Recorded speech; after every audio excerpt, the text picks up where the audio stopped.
el transcurso de la historia, el lenguaje ha evolucionado como reflejo de las estructuras sociales, políticas y culturales de cada época. Sin embargo, a menudo este lenguaje ha perpetuado desigualdades y discriminaciones, particularmente hacia las mujeres y grupos minoritarios. En respuesta a esta problemática, surge el lenguaje incluyente y no sexista, como una propuesta para visibilizar la diversidad, promover la equidad y erradicar el sexismo en la comunicación. El lenguaje incluyente y no sexista no se trata de una simple corrección gramatical, sino de una transformación profunda en la forma de expresarnos. Se busca eliminar expresiones que invisibilizan o denigran a las mujeres y otros grupos como la comunidad LGBT+, y reemplazarlas por alternativas que reflejen la realidad de una sociedad plural y diversa. Para hablar de este tema, invité a un gran amigo, Alex Orue, Assistant Manager en It Gets Better México, blogger en Soy Homosensual y podcaster en La Jaula México, con quien platicaré sobre qué es el lenguaje incluyente y no sexista, qué efectos ha tenido el lenguaje incluyente en la sociedad, qué desafíos específicos se presentan al utilizar un lenguaje incluyente y más, mucho más. Te doy la bienvenida al episodio número 18 de la quinta temporada de Cositas de Niños. En Cositas de Niños hablaremos de esos temas que nos hacen sentirnos vulnerables y de eso de lo que nos dijeron que no podíamos hablar. Aquí abriremos la conversación a todos esos asuntos de los que necesitamos platicar y conoceremos las historias que inspiran de personajes que han luchado por llegar hasta donde están. Recuerda que puedes suscribirte a nuestro canal de YouTube y a las distintas plataformas de audio y calificarnos para llegar a más personas. También estamos en Instagram, Facebook, TikTok y LinkedIn como Cositas de Ninos el podcast y en Twitter, ahora X, simplemente como Cositas de Ninos. Yo soy Víctor Cuevas y esto es Cositas de Niños quinta temporada, un espacio de visibilización y de encuentro contigo. Te doy la bienvenida a este gran episodio de Cositas de Niños con un invitado que de verdad yo extrañaba mucho, solo que pues se cotiza mucho, siempre está en todos lados, está luchando, justamente estamos platicando que dice que no le gusta el conflicto, pero pues cuando es necesario pues hay que hacerlo. Alex Orue, bienvenida de vuelta a Cositas de Niños. Muchas gracias, Víctor. No, mira, yo digo que yo no sabía que habían pasado ya como 2 años desde el último episodio, pero el tiempo vuela, entonces, no, en cuanto tú me digas cuándo puedes, yo ya aquí regreso. Muchas gracias por la invitación. Yo siento que nos vemos increíble, después de 2 años creo que nos vemos mejor que hace 2 años, la Sí, verdad. no pasa el tiempo. Hace 2 años estábamos todavía en pandemia, entonces como que todavía estaba el estrés de la pandemia y todo este tipo de cosas. Sí. Y creo que hoy nos vemos mejor. Mira, yo creo que tú sí. Tú Yo siento que también. creo que hay un filtro aquí en Zoom que ayuda como a corregir Por las ciertas cosas. imperfecciones. No, es que sí, ahorita que lo mencionas, estábamos saliendo de la pandemia, pero como que el regreso al mundo fuera de lo digital y a otros espacios, a mí me ha costado mucho trabajo, mucho trabajo. O sea, siento que sí, ahora ya no voy a tantos lugares como antes. O sea, prefiero como colaborar desde otras trincheras, ¿no? Más así detrás de escenas y ya no tan al frente, ¿no? Creo Claro. que el activismo que hice en Yucatán por el matrimonio igualitario en 2019 me desgastó muchísimo y fue mucha exposición. Y luego la pandemia fue como que te aíslas y no ves a nadie y todo eso. Entonces fue un ajuste muy drástico. Y poco a poco, o sea, sí, de repente regreso, voy a algunas cosas, voy a las marchas, pero ya con mucha cautela, ya con eh, a cosas muy específicas, ¿no? Entonces, es más un tema de energía, de qué tanto, dónde puedo depositar, dónde creo yo que voy a hacer de mejor ayuda, Claro. ¿sabes? Entonces, como que en eso me cambió un poco en estos 2, 3 años. Sí, digo, no siempre tienes que estar al frente. O sea, también puedes estar detrás. Y con toda tu experiencia que tienes, pues apoyar a la gente desde atrás. Y creo que es una gran aportación. Sí, fíjate pues justo desde It Gets Better que trabajamos con jóvenes, creo que es importante el pasar la batuta, ¿no? O sea, yo digo, tengo 33 años, pero sí, sí, las Naciones Unidas reconocen las juventudes hasta los 29, 30, ¿no? Y muchas veces todos estos espacios de activismo se quedan concentrados en gente de mi generación todavía. Entonces, pero veo que ahora con más frecuencia que antes, cuando yo empecé hace 15 años, no habían tantos espacios para jóvenes. Hoy hay muchísimos colectivos de y para jóvenes y eso me emociona muchísimo y desde ahí en It Gets Better buscamos hacer esas sinergias porque se trata de amplificar lo que ya están haciendo las juventudes, ¿no? No es llegar desde un punto de vista adultocentrista de, ay, por acá son las cosas. No, o sea, eso era cuando me tocó. Sí. ¿Sabes? Y de hecho no mucho porque había como esta, pues no sé si celo de los espacios y de que a mí me costó esto y yo todavía estoy acá y como que cada quien jalaba, o sea, decía, estas son mis canicas casi casi. Y había muy pocas personas de otras generaciones que tenían la disposición y la paciencia para pues enseñarle y pasarle la batuta a las nuevas generaciones. O sea, eso en gran medida siento que me pasó mucho, que me topé con mucha pared con otros activistas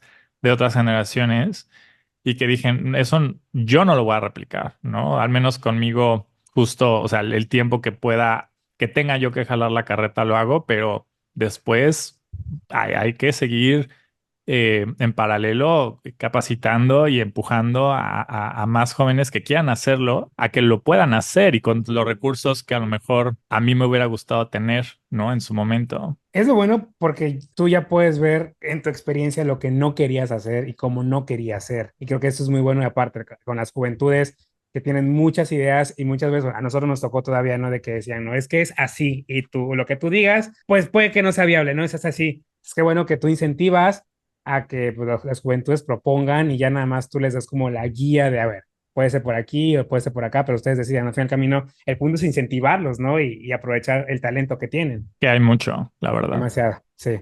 Y hoy vamos a hablar de un tema por demás polémico. Yo le decía a Alex que a mí me genera muchos conflictos con muchas personas, pero pues en esta deconstrucción que he llevado pues todos estos años, yo creo que tenemos que darle su lugar a todas las personas y respetarlas por el simple hecho de ser personas.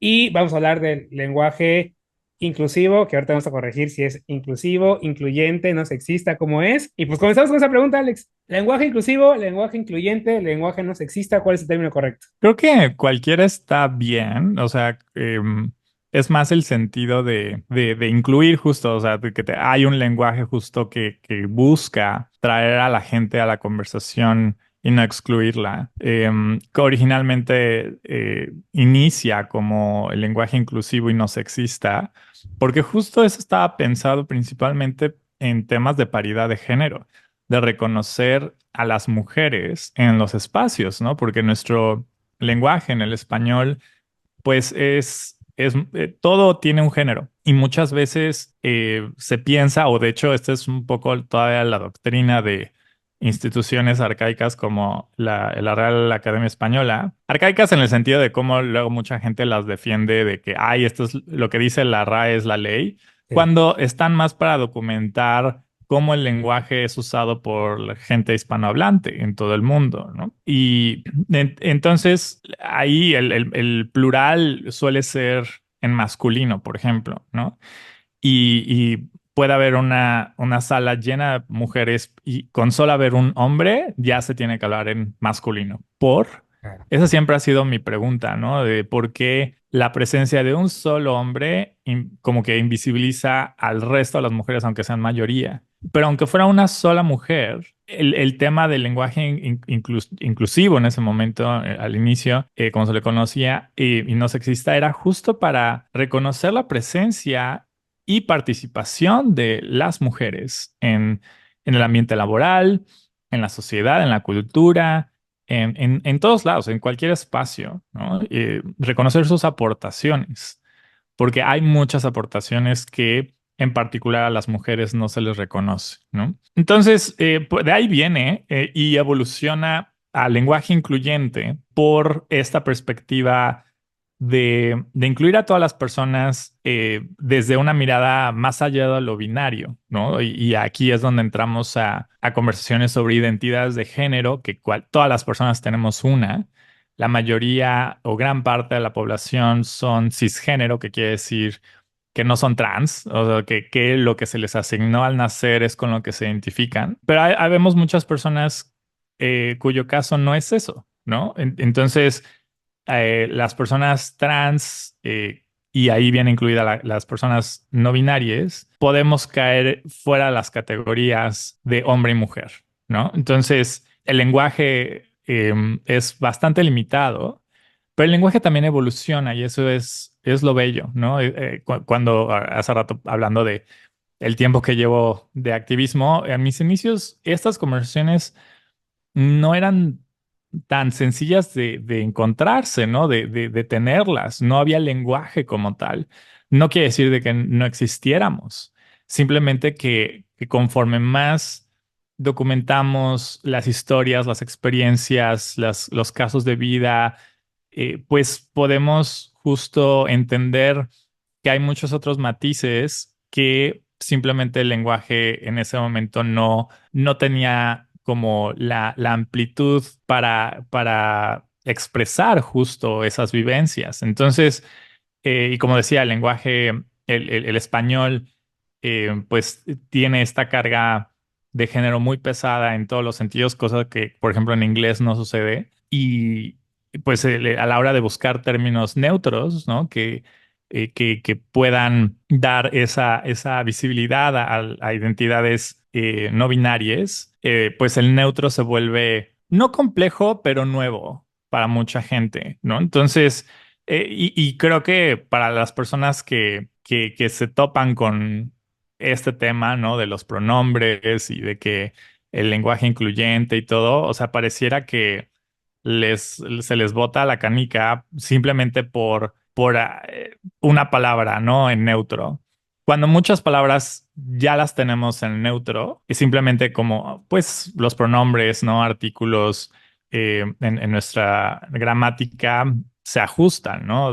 Tenemos él para lo masculino, ella para lo femenino, y está ella, que es una propuesta que es la que más ha tenido como pues adaptación, ¿no? Por mucha gente hispanohablante, porque pues ya con la vocal, ¿no? Ella, la E, más bien la vocal E, pues puedes ya conjugar muchas cosas y que la terminación sea en ello, en E, ¿no? Entonces, es cosa de irse acostumbrando. O sea, yo siendo una persona no binaria, de repente me encuentro con ciertas palabras que simplemente son raras escucharlas en neutro. Por ejemplo, yo soy una persona atea. Entonces, atea en neutro está raro ate. O sea, entonces no en todo suena bien, ¿no? Y en circunstancias así es donde prefiero decirlo como lo acabo de decir, ¿no? Soy una persona atea,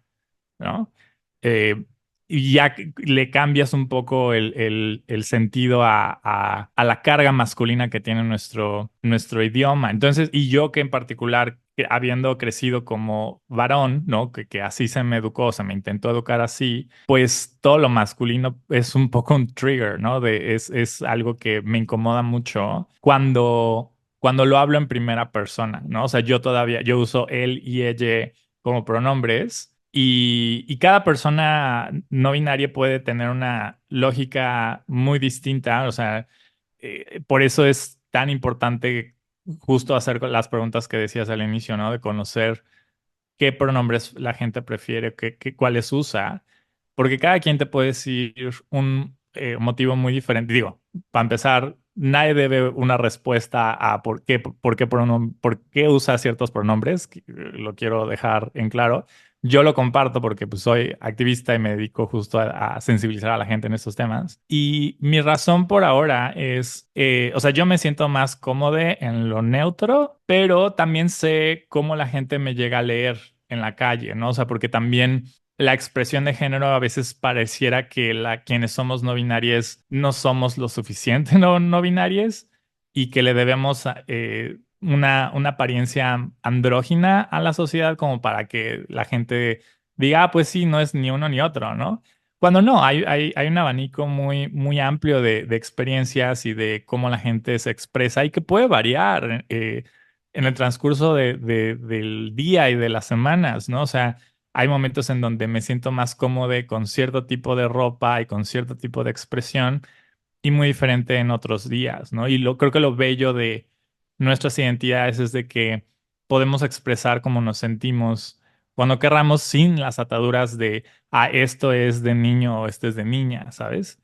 Pero pues sí, o sea, el uso los pronombres masculinos porque pues transito en este mundo cisgénero, ¿no? Que está hecho con este lente binario y que sé cómo la gente me va a leer y pues es un poco un blindaje de, sí, o sea, sé cómo me veo, sé cómo la gente va a asumir de quién soy, pero no necesariamente implica una agresión, o no necesariamente implica que me estén mal generizando. O sea, no me encuentro en un momento en donde me sienta cómodo y segure para únicamente transitar con pronombres neutros. Entonces lo otro no me molesta, ¿no? Pero pues también depende de la intención de la gente, ¿no? De cómo justo desde qué lugar están usando ciertos pronombres, ¿no?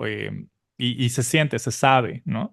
Y pues bueno, la lógica puede ser muy diferente para el resto de las personas no binarias que puedan escuchar este podcast. Entonces, bueno, al final de cuentas creo que es un poco el origen de toda esta pues estrategia de incluir a las personas en la conversación que empieza con el tema de la paridad de género y, pues reparar, ¿no? Y reconocer la participación de las mujeres, pero pues a estas alturas que ya tenemos un lenguaje más amplio y un mayor conocimiento de nuestras experiencias dentro de la diversidad LGBTQ+, pues ya las cosas no se quedan en lo binario y hay más de dos géneros y también dependiendo de tu geografía y las culturas pueden variar, ¿no? Cuántos géneros se reconocen localmente, pero pues esto está pensado justo para hacer conciencia con el lenguaje de que la participación incluye a una población diversa. Me acabas de dar una perspectiva quizá diferente y quisiera aclararla contigo. Dijiste hace rato, prefiero decir que soy una persona atea a decir que soy ateo. Entonces, puedo entender que el lenguaje inclusivo no solamente es cambiar por la E, sino adaptar tu lenguaje a las condiciones. No solamente es cambiar una letra, es más allá de. Correcto, sí, y creo que también, por ejemplo, a la hora de hacer una presentación o referirse a un grupo de personas, si usas palabras como personas o persona, pues ya ahí implica un concepto que no define un género, ¿sabes? Entonces ya le puedes agregar el adjetivo que tú quieras, ¿no? Si es atea, si es religiosa, si es lo que fuera, ¿no? Entonces ya esa estructura ya le quita el peso del género, ¿no? En lugar de decir, es ateo, ¿no? O es atea, porque ahí ya sin la palabra persona ya le asignaste un género a esa persona, ¿no? Y puedes saber el género de esa persona y si lo sabes, pues es apropiado usar justo la conjugación del género con el que se identifica, pero si no sabes, lo seguro, lo más respetuoso es justo no asumir, ¿no? Y pues bueno, o sea, hay palabras como atea, ateo, que ate suena raro, ¿no? Hay muchas palabras así en el español, pero la mayoría no, la mayoría es simplemente cosa de acostumbrarse, ¿no? Entonces, por ejemplo, ahora que tenemos una presidenta en México, ¿no? Es la primera titular del Ejecutivo que es mujer, ¿no? Y el título presidente es en sí neutro, pero históricamente ha sido usado en masculino porque la mayoría han sido hombres, ¿no? Entonces, sí es importante en el lenguaje hacer énfasis que es presidenta, ¿no? Hay una diferencia, ¿no? De por qué ahí es importante, aunque el presidente es neutro, bueno, porque no existe presidente, ¿no? También. Entonces el presidente se asume que es el masculino, pero así hay muchos otros, ¿no? Gobernadora, gobernador, gobernadore, ¿no? Entonces suena raro, pero entiendes a qué se refiere. O sea, no estás hablando en alemán, ¿no? O sea, estás justo haciendo énfasis de que hay una identidad ahí que no corresponde a lo binario o que no conoces cuál es la identidad de esta persona, ¿no? O sea, por ejemplo, ahora hablando de las muchas personas legisladoras que van a llegar a congresos locales y al Congreso de la Unión, pues en lugar de decir, pues la Cámara de Diputados, ¿no? Puede ser la Cámara de Diputades, ¿no? O las personas diputadas, senadores, la Cámara de Senadores, no cambia, ¿no? Porque pues en el plural es neutro, pero está senador, ¿no? En masculino está senadora, en femenino, senadores sería en neutro, ¿no? Lo vimos con el caso de Le Magistrade Ociel Baena, ¿no? Que en paz descanse, que pues hizo mucho ruido y mucha gente de verdad, o sea, enloqueció con cómo ella defendía su título, ¿no? El Le Magistrade, ¿no? Pues era así, es así, ¿no? Porque está la magistrada, el magistrado, le magistrade, ¿no? Entonces, es cosa de reentrenarnos en cómo usamos el lenguaje y de que no nos vayamos en automático al masculino. Y creo que eso es lo más importante, o sea, no que lo dominen al 100%. Yo no lo domino al 100% siendo una persona no binaria. El español es muy amplio en cuanto a gramática y vocabulario, ¿no? O sea, creo que no me acuerdo qué estudio vi así de que las personas hispanohablantes dominamos apenas como un 30-40% del idioma como tal, ¿no? Entonces, no se sientan mal por no dominarlo, pero la intención es que no asumamos, una, las identidades y dos, que el masculino va a englobar a todas las personas, porque entonces el efecto es lo que hemos experimentado toda la vida, ¿no? En donde los espacios se asume que son para únicamente los hombres, ¿no? Entonces, ya no es la realidad desde hace mucho y el lenguaje tiene que evolucionar, ¿no? Y yo creo que también hay la gente que se azota mucho con todo este tema. Para empezar, o sea, ni siquiera creo que sean tan puristas del lenguaje porque usualmente los comentarios en redes sociales digo, híjole, yo soy disléxica, pero aquí yo ubiqué como 5 faltas de ortografía garrafales, ¿no? Pero está bien, pero son puristas del lenguaje, ¿no? Pero también creo que, pues no hablamos como cuando se escribió Don Quijote, ¿no? O sea, creo que podemos identificar que a lo largo del tiempo y en cada región se habla un español muy distinto.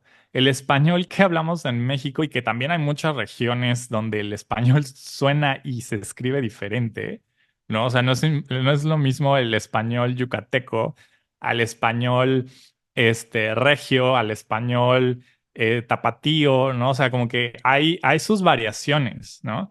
Pues lo mismo pasa en otros países, ¿no? Debemos de un poco salirnos de nuestra caja de resonancia y pues reconocer de que hay toda esa diversidad y que la gente se va a expresar diferente y no cerrarnos a aprender, porque creo que eso es una lección de este tipo de herramientas, ¿no? De retarnos a cuestionar por qué hacemos lo que hacemos, por qué hablamos como hablamos y qué efectos tiene el ajustar nuestro lenguaje a algo que incluya a todos, ¿no? Que creo que si la gente le invierte tantito de energía, se van a dar cuenta de una, no es tan difícil, y dos, que va a tener un efecto muy positivo en sus familias, en sus escuelas, en sus ambientes laborales, para todos, o sea, para las personas LGBT en particular,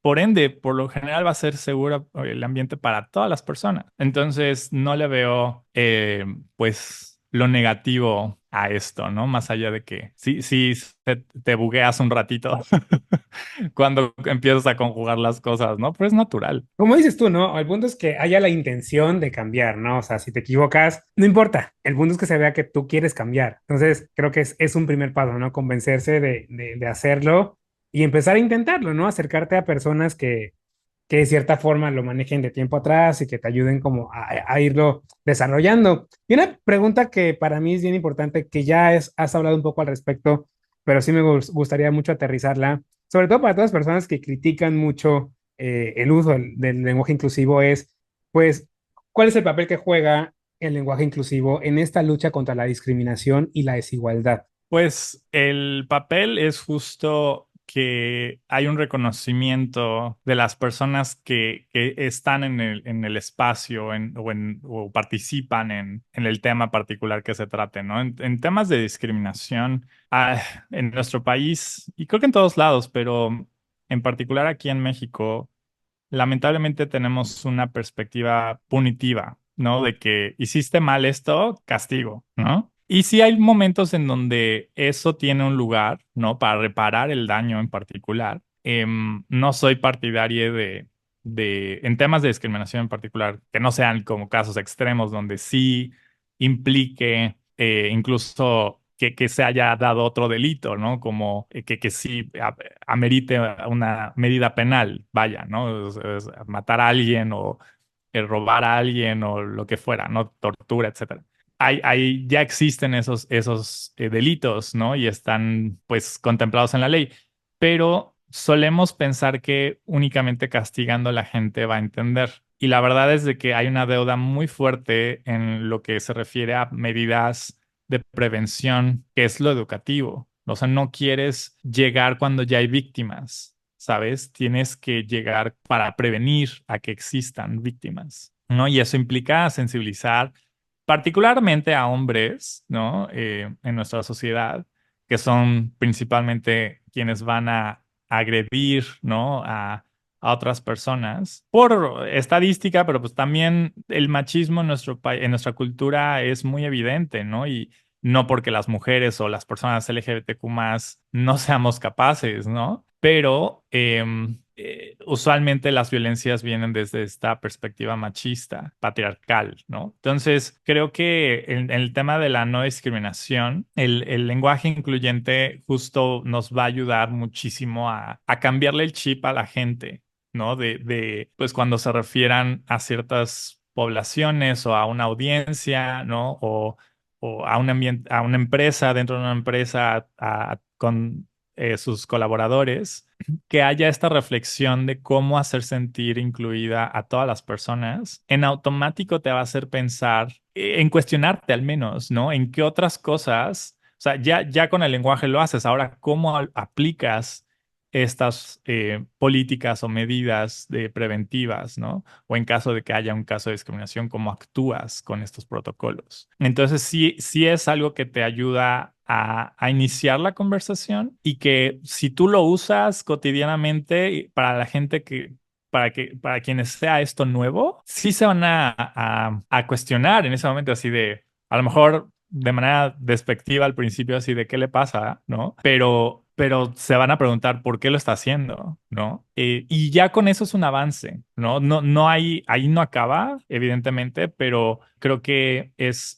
un avance que la gente se cuestione por qué se hace esto. Y ya cuando se hacen esa pregunta, pues ya puedes llegar con toda la explicación de, pues porque se invisibiliza a la gente, ¿no? O sea, hay que hacerles saber que son bienvenidos, que en el momento en el que alguien empieza a hablar con lenguaje incluyente, es una señal para personas como yo, de que al menos en este lugar hay cierta conciencia de esto, a lo mejor no lo van a manejar perfectamente, pero es alguien con quien no voy a recibir hostilidad, al menos, ¿no? Entonces, ya con eso puedo bajar un poco la guardia, ¿no? Porque creo que como personas LGBT sabemos que muchas veces tenemos esta paranoia que no es de a gratis, ¿no? De si estamos seguros o no en ciertos espacios, ¿no?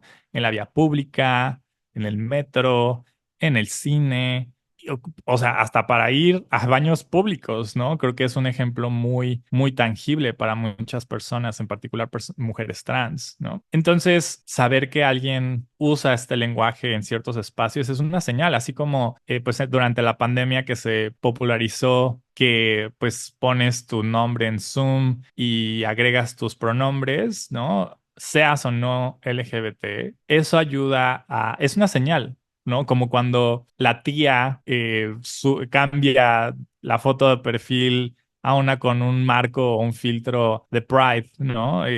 aunque tú no hayas salido del closet, es una señal para ti, ¿no? De, mira, cualquier cosa con esta tía puedo acercarme, ¿no? O tengo a alguien en mi esquina, ¿no? Cuando, pues muchas veces, particularmente para jóvenes LGBT, se siente que pues traes un poco el mundo en contra, ¿no? Entonces, son esas señales que ayudan a dar esta cierta seguridad, ¿no? De que va a ser un ambiente no hostil y, pues bueno, eso te ayuda a dar inicio a estas conversaciones de qué tanto estás haciendo para prevenir casos de discriminación y cómo actuar en caso de que ocurran, porque algo que siento que particularmente empresas creen que, ay, pues ya con este certificado de no sé quién, ya soy así, great place to work, ¿no? O cualquier, ya no voy a decir otro certificado. Pero la mayoría de estos certificados, aunque en espíritu tengan como esta estrategia de reforzar lo que la empresa está haciendo para ser justo un ambiente seguro. La verdad de las cosas es que muchos liderazgos en las empresas se lo toman muy de, pues ya listo, check, somos así infalibles, ¿no? Aquí no pasa esto. Y yo he visto caer a muchas personas y empresas, ¿no? Marcas, en situaciones de discriminación, teniendo los protocolos más así estrictos y claros y súper aprobados por medio mundo, con todos los certificados que te puedas imaginar, y aún así hacen lo mismo que empresas que no los tienen, ¿sabes? Ya voy a decir otra empresa. Pero justo, o sea, y dices, no, o sea, perdón, pero estos certificados muy bonitos, cacaréalos todo lo que quieras, pero te deben de preparar para cuando ocurran. No si ocurren, van a ocurrir. Ajá. Aquí te tienes que preparar para prevenirlos lo más que puedas, pero que sepas cómo actuar cuando se dé algo. Ujú. Entonces, el lenguaje incluyente es una herramienta que te va a ayudar a educar y a concientizar a la gente, pero no te va a ser infalible, ¿no? De que, pues, es que usa lenguaje incluyente, puede ser una persona que a lo mejor consciente o inconscientemente caiga en actitudes transfóbicas, por ejemplo. ¿No? Por mucho que súper domine el lenguaje incluyente. O sea, todo esto no es meramente simbólico, pero puede quedarse en eso si no hay la acción para justo ayudar a prevenir la discriminación. Me llevaste a acordarme de un meme que divulgan siempre por estas fechas regularmente, donde te ponen, no, te ponen una persona discapacitada, ¿no? Esto es incluyente, esto es incluyente, el lenguaje no es incluyente. Y yo así de, ok, o sea, si para ti el lenguaje no puede ser incluyente, entonces no quiero pensar justamente tus prácticas más allá del lenguaje como son, porque pues bien lo dices, ¿no? O sea, igual, no hacer uso del lenguaje incluyente, pues ya te va a hacer que no seas homofóbico, ¿no? Porque como bien nos estás comentando, en la práctica, pues tienes prácticas homofóbicas, ¿no? Igual con los certificados. ¿Y cómo le respondes a estas personas justo en esto mismo que dicen que el lenguaje incluyente es innecesario y que es exagerado? Retomando el tema de este meme que te ponía yo, ¿no? Que decían que incluyente, pues sí, para una persona con discapacidad, pero que el lenguaje, ¿por qué tendrías que, pues, hacer las adaptaciones necesarias al lenguaje? Claro, pues creo que a mí lo que me hace pensar, ¿no? Por seguido me ponen eso en redes. Primero que nada, ojalá todas las personas que dicen, deberías de promover más el braille o el lenguaje de señas, ¿no? Ojalá todas las personas dominaran esas estructuras, esos lenguajes también, ¿no? Pero una cosa no quita la otra, es mi opinión. Y creo que también activistas en temas de personas con discapacidades también resienten mucho esto, porque como que les usan de excusa, pero al mismo tiempo esas mismas personas no están haciendo algo para promover lo que dicen que deberíamos promover de este lado, ¿no? Y también pareciera que como si no existieran personas no binarias con discapacidades, ¿no? Que usan estas otras formas de comunicación. Y si te das cuenta, de hecho, en el tema digo, y también esto es muy mi opinión, pero, o sea, yo ahí más bien referiría a qué es lo que piensan las personas que viven con discapacidades, pero creo que lo que promueven de su lado en ese tema en particular, que por supuesto se conectan, hay intersecciones que ahí están presentes, por supuesto, hay personas LGBT con discapacidades, ¿no? Pero creo que en esa causa en particular, estas estructuras de comunicación, el lenguaje de señas, el braille y todo esto, son herramientas de accesibilidad que es muy diferente al tema de la inclusión en el tema de identidades de género, porque la accesibilidad está pensada a que cualquier persona pueda participar o entrar, ¿no? Que tenga acceso a, y va más allá de las rampas, y va más allá de las señales, los señalamientos, ¿no? Que hay luego en el metro, por ejemplo, ¿no? Que para las personas con discapacidad visual, ¿no? Es un conjunto de cosas para que el tránsito y la participación de las personas con discapacidades motrices y otras, porque hay muchas que pueden ser incluso invisibles, facilite el acceso para las personas. Y el lenguaje incluyente se refiere al dar visibilidad a las personas sin importar su género y considerando su género, ¿sabes? O sea, como que no se asuma que el masculino cubre a todas las personas y sobre todo reparar este tema de la visibilidad y participación de las mujeres y de las personas no binarias, ¿no? En los espacios. Entonces, una cosa no está peleada con la otra.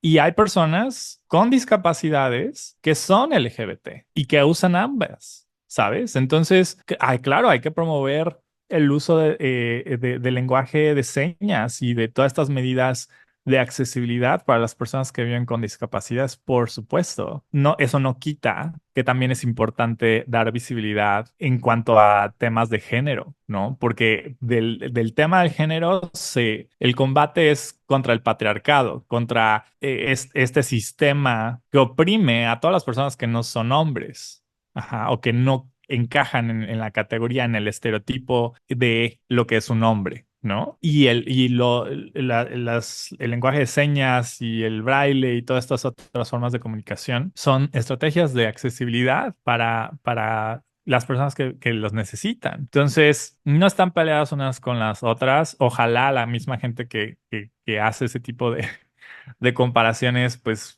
fueran expertas también en esos temas, ¿no? Pero pues no van peleadas, ¿no? Y creo que también hay muchas personas activistas con discapacidades que son LGBTQ+, que están justo alzando la voz en estos temas porque pues dicen, una, no hablen por nosotros, ¿no? Es muy capacitista de su parte, ¿no? De hacer eso, pero además es como si no existieran personas con discapacidades que tienen estas experiencias de vida fuera del espectro binario del género y pues no quita una cosa con la otra. ¿Y tú cómo piensas, desde tu experiencia todos estos años, que podemos fomentar el uso del lenguaje incluyente, pues, en la sociedad? Porque yo siento que no es una tarea fácil, pero pues desde tu experiencia, ¿cómo piensas que podríamos lograr? Creo que empieza haciéndolo en tus propios círculos. O sea, UNE no necesita tener como un gran foro y tener así una plataforma enorme como para poder impulsarlo. O sea, tiene un efecto muy transformador cuando lo empiezas a hacer en casa. Cuando practicas el compartir tus pronombres en cada vez que hay una presentación, una interacción, ya sea digital o en persona. Creo que también a la hora si uno trabaja en medios o comparte algo en redes sociales, pues hacer este ejercicio, ¿no? A lo mejor si quieres evitar tanto el uso de la E, ¿no?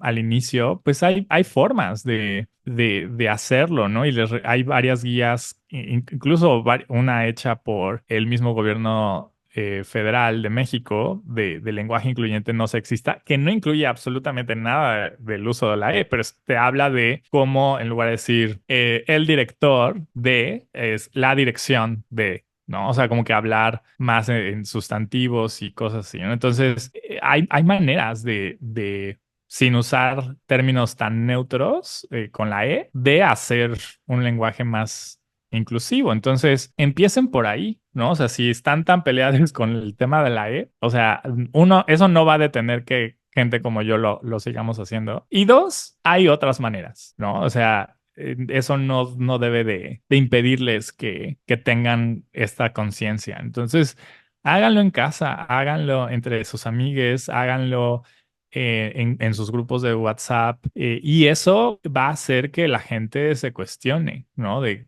ok, y se normalice, porque también es, pues ya que la gente te diga, es que es mi amiga, pues ya no suena tan raro, yo creo, desde hace mucho. No, ya está muy normalizado. Hay muchas otras palabras que, como te decía, todavía suena raro o no suena bien o como que la fonética ya está chistosa, pero es cosa de que la gente se acostumbre y pues eso va a hacer que más gente lo adapte, ¿no? Entonces empiecen desde sus propios círculos, no, o sea, si se sienten incómodos en hacerlo en el trabajo, pues, ok, también entiendo, pero tienen otros círculos de influencia, ¿no? Y si tienen un lugar de liderazgo en algún lado, son cabezas de familia, son gerentes, directores de algo, pues ahí sí hay como una oportunidad más grande de tener un impacto transformador, ¿no? Y de poco a poco usarlo. ¿No? De nuevo, no tienen que ser expertos en esto, pero es algo que se gana con la práctica, ¿no? Y ya, eso sería mi consejo. ¿Cómo puedo yo, escuché a Alex en este episodio, quiero comenzar a explorarlo? ¿Cómo lo integro? ¿Cómo practico? ¿A dónde me voy a consultar para ir aprendiendo? ¿Qué hago, Alex? Claro, pues mira, para empezar, creo que desde It Gets Better México tenemos una guía justo de lenguaje incluyente para las personas no binarias. Es guía de lenguaje para la inclusión de las personas no binarias. Ese es el título. Y lo pueden encontrar en itgetsbettermx.org y se van a involúcrate y buscan las eduguías, que son como estas guías educativas que creamos de manera gratuita para la gente. Y ahí la van a encontrar, la pueden descargar. Y esta guía, para empezar, creo que lo bello es que, y esto lo hicimos de la mano con Homosensual y Pride Connection, en donde exploramos en una colaboración con puras personas no binarias, con también perspectivas muy diferentes sobre el lenguaje incluyente, y van a encontrar varias reflexiones y testimoniales y sobre todo justo estas guías, estos ejemplos de cómo conjugar las cosas, ¿no? Cómo conjugar las oraciones, el lenguaje. Y yo les diría que está ese material y hay muchos otros en internet. Yo les recomiendo que pues vayan al sitio de It Gets Better México y ahí descarguen la guía. También si van a cualquiera de las redes sociales de It Gets Better MX, en la biografía van a encontrar pues este sitio con todos los links de interés y ahí viene justo específicamente el link de esta guía. Entonces, descárguenla, es gratis. También chequen estos recursos tanto de las Naciones Unidas como del Gobierno Federal de México de lenguaje incluyente no sexista, que no es específico sobre el uso neutro del español por temas de identidad de género, pero habla justo de lo que se puede hacer con pues con esta perspectiva de paridad de género a favor de las mujeres, ¿no? Que eso no implica que en contra de los hombres, para que no empiecen, ¿no? O sea, una cosa no quita la otra. Es que también luego la gente es así de, ay, de verdad, no serán las principales víctimas, pero los hombres también son víctimas del patriarcado. O sea, lo feo es que no se dan cuenta, ¿no? Sí, muchos privilegios y todo, pero terminan también cargando con una factura muy alta que ni se dan cuenta. Pero bueno, en fin, hay esos recursos de las Naciones Unidas y del Gobierno Federal de México, y así lo buscan, lenguaje incluyente, y son de las primeras búsquedas, resultados en sus buscadores favoritos. Pero esta guía de It Gets Better en conjunto con Homosensual y Pride Connection que lanzamos en noviembre del año pasado, va justo a este tema de explorar el por qué es importante y cómo se puede usar el lenguaje incluyente en español, ¿no? Entonces, chéquenlo. Y también, pues, en nuestras redes sociales, en @itgetsbettermx, hay muchos contenidos. De hecho, hasta hemos tenido a lingüistas profesionales haciendo como tipo Reels, TikTok de así lo haces, ¿no? Entonces también hay como ese tipo de contenido en nuestras redes. Y si tienen cualquier duda y viene de buena fe, por supuesto que contesto en cualquiera de mis redes sociales, aunque me tarde un poco, @Alex-Orue en todas las redes sociales y con gusto les refiero a estos recursos y otros que me pueda encontrar.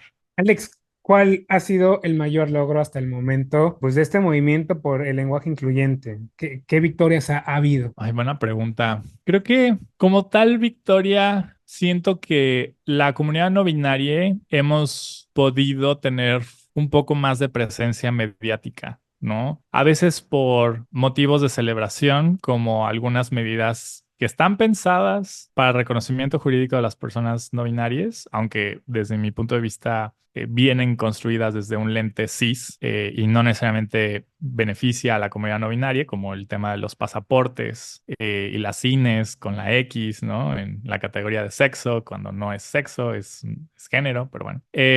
Pero eso ha ayudado a avanzar la conversación dentro de todo. Y otras cosas, no en otras ocasiones no por temas positivos, sino muy negativos, como lo fue el lamentable asesinato sin resolver de la magistrada Ociel Baena, que choqueó a toda la región. O sea, esto impactó más allá de nuestras fronteras, porque sin dudas era la persona no binaria más visible de nuestro país y creo igual de toda la región en Latinoamérica, al menos hispanohablante. Entonces, pues fue alguien que, pese justo a estas diferencias que te digo, ¿no? De las cosas que impulsó justo de las identificaciones del INE y del pasaporte, o sea, fue quien encabezó todo eso. Pese a estas diferencias, sí fue alguien que a capa y espada y con mucho carisma se plantaba en cualquier espacio, ¿no? Y creo que este mes del orgullo también es un recordatorio, como todos los años, lamentablemente,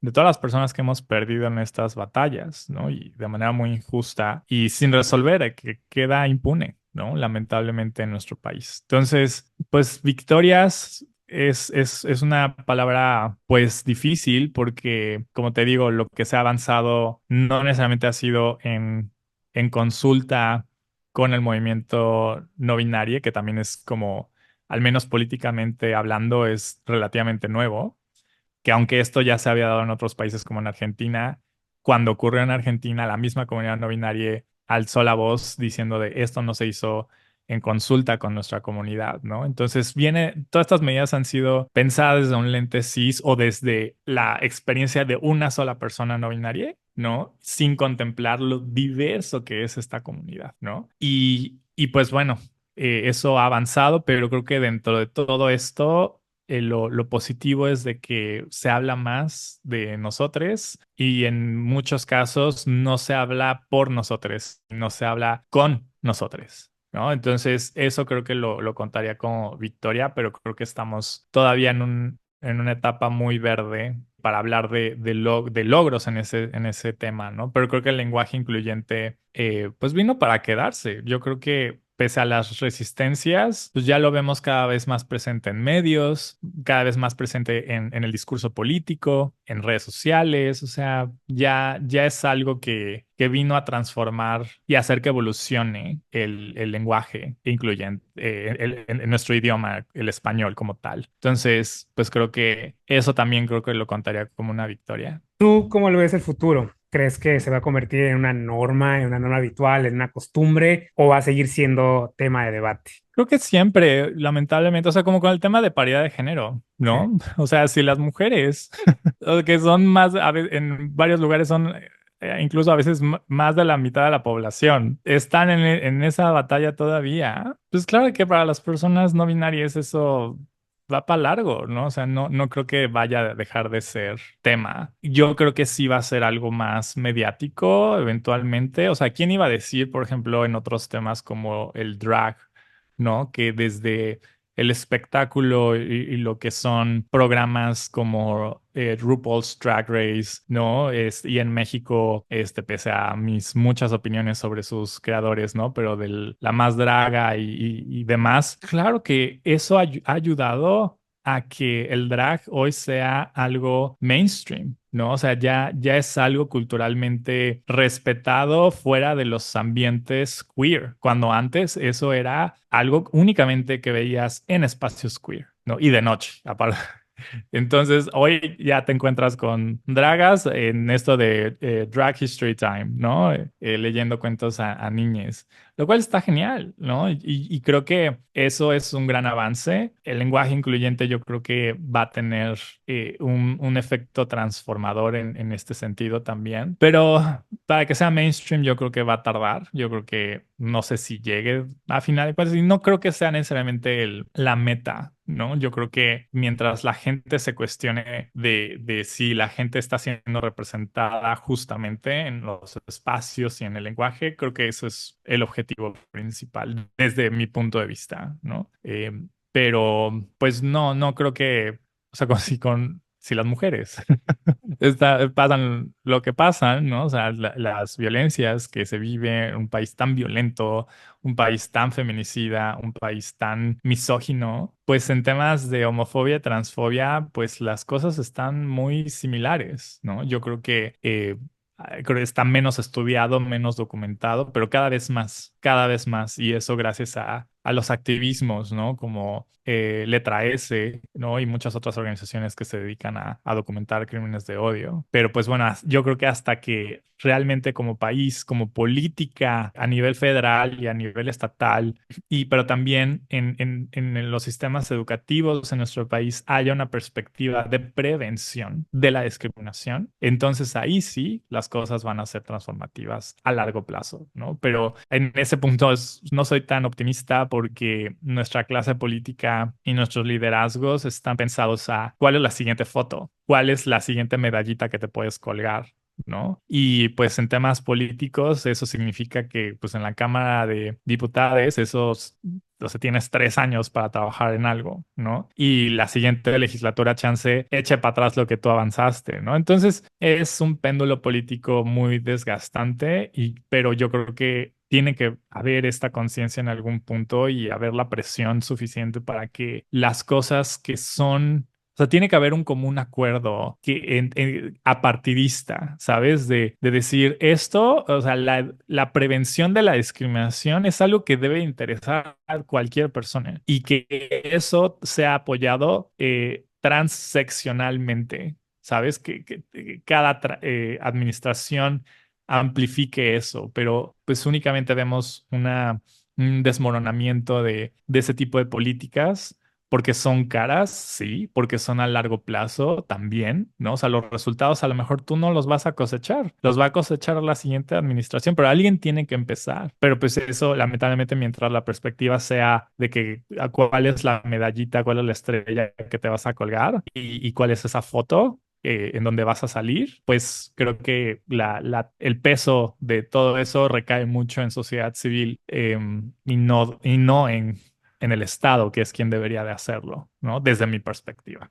Bueno, tuvimos una victoria reciente, la prohibición de las ECOSIC, que siento yo que fue una gran victoria donde hubo mucha presión de sociedad civil y bueno, no sé, voluntad política pues de las diputrans y demás, pero yo creo que si no hubiera sido por la sociedad civil, eso no hubiera pasado. Y Alex, un último mensaje. Pues en ese punto también, como con las medidas que avanzó el magistrado Ciel Baena, también tengo mis muchas críticas porque creo que igual, o sea, es una iniciativa que va enfocada desde lo punitivo y poco hace en lo preventivo. Claro. Entonces, es algo que debemos de corregir en los activismos, ¿no? De tener una mirada más a largo plazo y de prevención. Y sí, definitivamente, o sea, pues que exista, pues ya va a obligar a que las autoridades atiendan a las víctimas, pero como con las leyes para prevenir la pornovenganza y del compartir imágenes no consensuadas, etcétera, las famosas leyes Olimpia en que se ha dado en casi todo el país. Sí. El problema es ese, que no, o sea,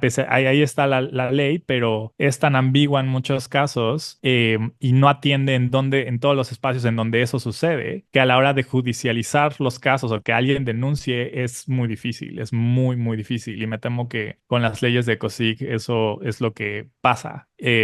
Pero, pues, como lo decía con el tema de los pasaportes y las cines pensadas para personas no binarias, pues al menos el tema ahí está, ahora hay que atenderlo y hay que voltear a ver en la prevención, que ahí es donde muy pocas personas estamos trabajando en eso, ¿no? Entonces, ese sería mi mensaje, que menos punitivismo, más prevención y pues eso, que la gente haga el ejercicio de cuestionarse por qué hablan como hablan y si realmente están haciendo un reconocimiento a las personas que existen en los espacios en donde se desarrollan. Me genera curiosidad, Alex, ¿tú qué le hubieras cambiado? Si tú hubieras tenido el poder de ajustar las reformas que se hicieron para prohibir las ecosigs, ¿qué hubieras hecho? Porque, pues, o sea, uno piensa de este lado y como abogado, pues, como estudiante de derecho, te dicen, no, es que hay que castigar. Y dices, bueno, ok, una forma de hacer que no las haya es castigar, porque la gente va a decir, puta, me van a cobrar esta multa, me van a meter a lo que sea, no lo voy a hacer. ¿Tú por dónde te hubieras ido? ¿Tú crees que la gente se hubiera entendido de manera consciente en una campaña de prevención y hubieran dicho, ok, no lo voy a hacer? ¿Cómo lo hubieras resuelto tú? No tanto todo se resuelve con campañas. Sí, te lo dice alguien que se enfoca mucho en Sí, sí, campañas, pero creo que se puede hacer más desde lo administrativo. Yo creo que, por ejemplo, en la red Anáhuac, por ejemplo, yo aquí diciendo nombres de lugares, pero es cierto, o sea, sí, en la red Anáhuac y en muchas otras redes educativas están promoviendo y están educando a futuros profesionales de la salud mental con una perspectiva de que practicando pseudoterapias de conversión es sí, válido. Entonces, por ejemplo, y eso está en la currícula, es cosa de que la gente busque, googlee y van a dar con eso. Otros espacios, por ejemplo, el ambiente terapéutico, psicoterapéutico está poco regulado o casi no está regulado. Entonces, si una persona que se dedica a la medicina puede ser multada o hasta le pueden quitar la cédula por una mal práctica, eso no sucede con el ambiente psicoterapéutico, que es en donde pasan mucho de claro. estos ecosig. Entonces, a eso voy, o sea, sí, hay sanciones que tienen lugar, pero no todo es cárcel, porque creo que esta iniciativa está muy enfocada al tema penal Sí, y con delitos que ya existen. Entonces, por ejemplo, si está el tema un caso extremo que sucede y principalmente hacia mujeres de la diversidad, las violaciones correctivas, por ejemplo, sí, ¿no? Que se dan en muchos espacios. La violación como tal ya existe, ¿no? Si esta fuera un agravante, sería otra la conversación. Por lo que entiendo, es más bien otro delito. Y esa puede tener incluso una pena menor ujú, que si fuera meramente violación, por ejemplo. Entonces también, o sea,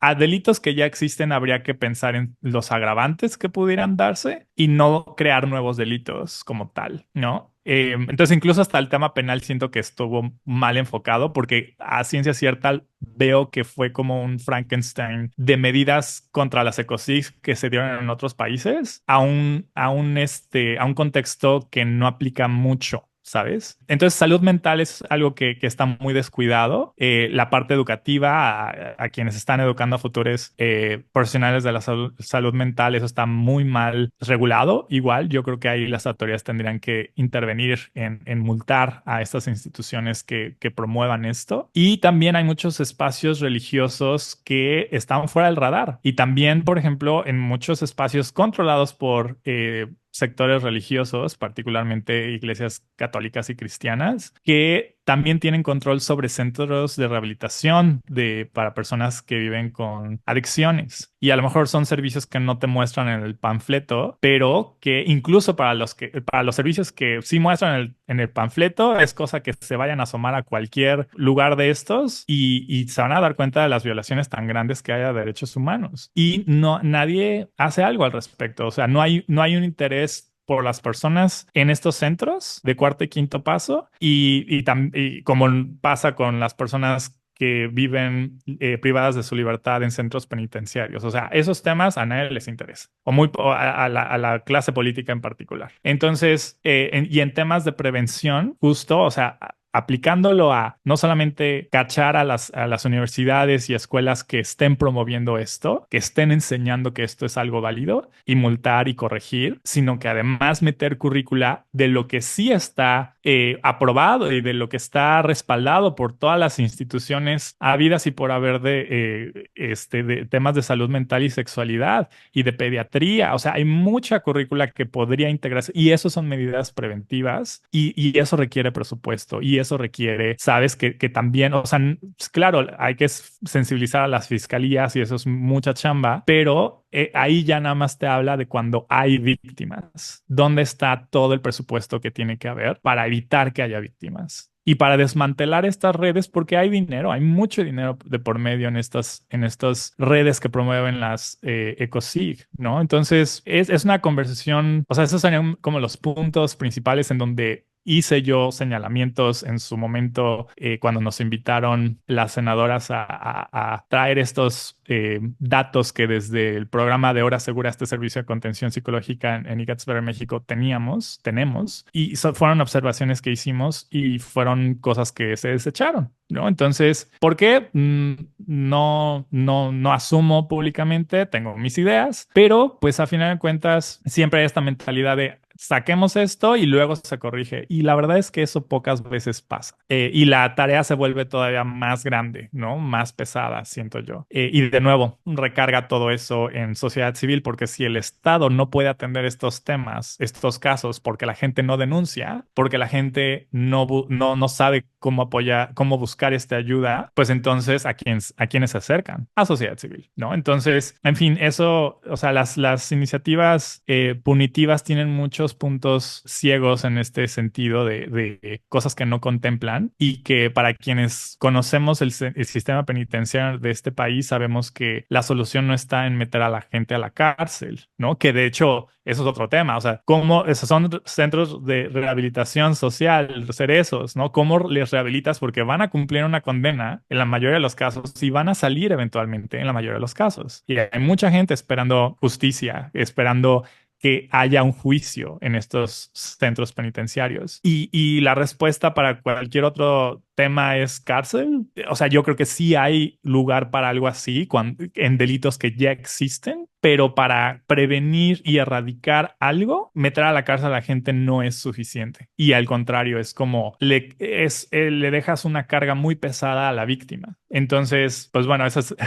lo he compartido en otros espacios y en Sí. redes sociales en el pasado y sé que no soy bienvenida en muchos de estos lugares por eso, Aquí eres pero bienvenido. pues no, te lo agradezco. Pero, o sea, no es ¿sabes? Llegar y tirarle su castillo de arena. Es genuinamente voltear a ver cómo esto, incluso desde otras experiencias y otras causas, como lo que decía de Ley Olimpia, cómo esto se ha visto medio atropellado, ¿no? Y que las víctimas no se sienten blindadas y cuando se acercan, o sea, hubo un caso muy sonado en Jalisco de una chica, no me acuerdo cuántos años tenía, pero menor de edad, que le pasa, o sea, le cuenta a su tía lo que le pasó y le pasó las fotos a la tía y cuando van a denunciar, a la tía la meten a la cárcel porque ella tenía las fotos, ¿no? Y o sea, Ley Olimpia a la tía, ¿no? La sacaron eventualmente de la cárcel, pero ¿quién le quita eso? ¿Quién le quita el disgusto, la experiencia de haber sido arrestada y hasta con cargos levantados por Ley Olimpia, ¿no? Entonces, digo, eso es un ejemplo a lo mejor muy particular, ¿no? Pero cuando ves los números de cuántos casos hay, muchas veces te vas a dar cuenta que son casos que misma sociedad civil, o sea, cuando nos llegan casos que las organizaciones dicen, ah, ok, ven, te acompaño a denunciar y como que les acompañan así, llevándoles de la mano en todo el proceso, ¿no? Que entiendo que hay esa necesidad por toda la revictimización que hay en el sistema, pero la ley debería ser para que sea accesible y cualquier persona pudiera llegar, denunciar y sentir que no van a perder más en el proceso, ¿sabes? Y las leyes no están pensadas así, particularmente las punitivas. Claro. Entonces, y bueno, para las escuelas, para las organizaciones que nos dedicamos a promover temas de derechos humanos y que pudiéramos hacer conciencia de todo esto, hay poco recurso allá afuera para fondear estas actividades, ¿no? Entonces, esa es un poco la frustración con todo esto, ¿sabes? Y que creo que, pues sí, o sea, pone el tema en la conversación ahí, pero también pienso en las muchas víctimas que creen que o sea, que incluso hasta por desconocimiento no se acerquen, que sepan que o sea, que desconfíen no de a gratis de la policía y de la fiscalía y que van a ser juzgados y si viven en una localidad pequeña, todo el mundo se conoce y que a lo mejor, como le pasó a la tía en este caso de Jalisco, que se vayan a enjuiciar a la persona equivocada o que pase que pues quién te lleva a estos lugares muchas veces, ¿no? Tu familia. Entonces, eso evita que la gente tome acción, que se sienta segura que va a haber justicia. Y yo creo que el Estado tiene un papel muy importante que no asume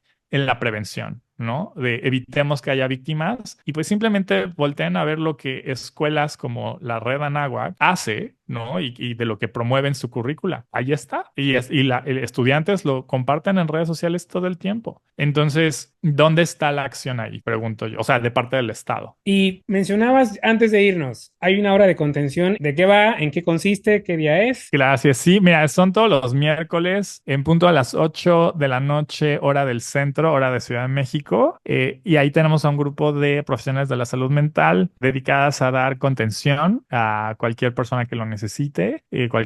O sea, está enfocado a jóvenes LGBT, pero pues atendemos a cualquier persona que nos busque, porque también familiares, docentes nos buscan mucho para saber cómo abordar ciertos temas o cómo acompañar a jóvenes LGBT. Y pues ahí estamos todos los miércoles, atendemos casos de crisis en cualquier momento, pero también hay otros servicios 24/7 allá afuera que promovemos en nuestro sitio web. Entonces chequen igetsbettermx.org para conocer todo lo que hay para temas de alojamiento, que si servicios de salud mental o sexual o lo que fuera, ¿no? Hay muchas organizaciones en todo el país que están dedicadas a trabajar por la comunidad LGBTQ+, y de nuestro lado, pues buscamos acercarles a estos recursos, ¿no? Entonces, el programa se llama Hora Segura, que nos escriben por Messenger a través de Facebook, y ahí les vamos a atender todos los miércoles en punto de las 8 de la noche, hora de Ciudad de México. Y antes de irnos, recordatorio, tus redes sociales y las de It Gets Better México. iGetsBetterMéxico como @iGetsBetterMX en todas las redes sociales, y a mí me pueden encontrar como @Alex_Oroe en todas las redes sociales. Alex, te lo dije al inicio, me dio mucho gusto verte después de 2 años, ya no te cotizas tanto. Admiro mucho tu lucha, admiro mucho tu trabajo, has hecho demasiado por la comunidad. Creo que, pues, como dices tú, ¿no? Hay que darle el paso también a las juventudes, pero toda tu lucha estos años ha sido impresionante y eres de esas personas que agradezco a la vida haberlas puesto en el camino porque te he aprendido muchísimo todos estos años. Es siempre exquisito platicar contigo, aprendo demasiado siempre que platico contigo y lo importante, ¿no? Que es reeducarnos, de construirnos, pues para ser mejores personas y para hacer sentir mejor a las personas, ¿no? Para no ponerlas en situaciones de riesgo, en situaciones incómodas, en situaciones de violencia, porque creo que estamos en un momento en el que ya hay los medios para reeducarnos. O sea, ya no hay excusa. O sea, están los medios, está este podcast, vas a las redes de It Gets Better México, van a tus redes sociales y puedes aprender mucho. Alex, de verdad, muchísimas gracias. Esto es Cositas de Niños. Gracias por acompañarme en este episodio. En el siguiente hablaremos sobre las mal llamadas terapias de conversión, mejor conocidas como Ecosix. No olvides darle like y compartir este episodio para que el mensaje llegue a más personas.